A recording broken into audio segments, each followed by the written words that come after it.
Ат Баш районуна караштуу Аксай арпа жолунда турабыз азыр. Ошол жердеги көпүрөнүн акыбалы, азыркы акыбалы. Эң чоң трассада бул Аксайга өтүчү. Ошол жердеги көпүрөнүн акыбалын көрүп койсоңуздар. Муну карабыз, эч ким караган жер жок. Тешиктерин караңыздармы? Мал салып өтө албай калды уже бул жерден. Караңылачы. Эч ким караган жер жок. Ушуну бир көзөмөлдөп койгон киши болсо жакшы болот эле. Муну каяка кимге барып кайрылабыз да билбей калдык.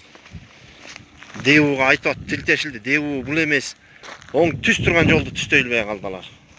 3 айдан бери жол түртүлгөн жер жок.